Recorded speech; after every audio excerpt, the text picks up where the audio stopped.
Hey everybody, this is Vince Miller. Thank you so much for joining me for this devotional. Today we are in 1 Timothy chapter 3. I'm going to read verse 7, but before I do, oh man, I got a brand new study out on the book of Proverbs. Bam, just like that, right? So the book of Proverbs for men, we're just going to navigate through this book in 5 lessons.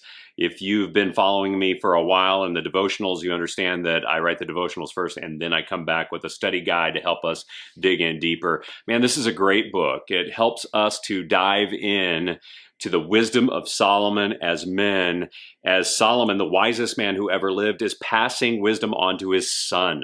So if you're looking for a study for your guys, this could be it right here. You can get the book from my website and the videos if you so need them to lead your group time.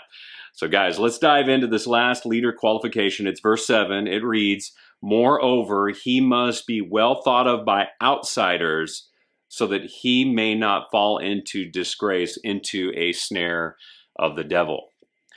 So this very last qualification brings attention to a leader's impression in both the church and the outside world. And by nature, the term outsider would assume that this leader is not on the inside with the world. So there is a degree to which this leader can separate themselves from the world, right? At the same time, they're not so removed from the world that they can't actually have an influence on it. And I think it takes a very mature man to be able to navigate both these worlds.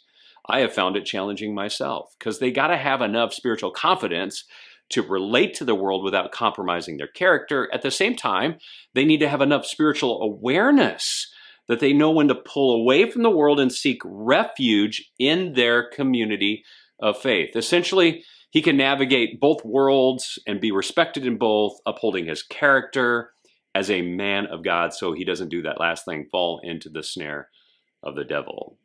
So how about you, fellas? Are you anchored in your identity in Christ enough so that you can relate to people of the world, yet know when it's time to find refuge in the people of God? Just a good question maybe to think about today.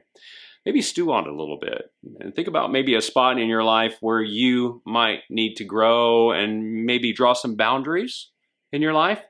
And if you're brave today, I want to encourage you maybe to share that in the comments below so that we can pray for you.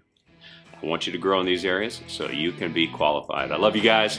I hope this blesses you. With that, I'll see you right back here again tomorrow.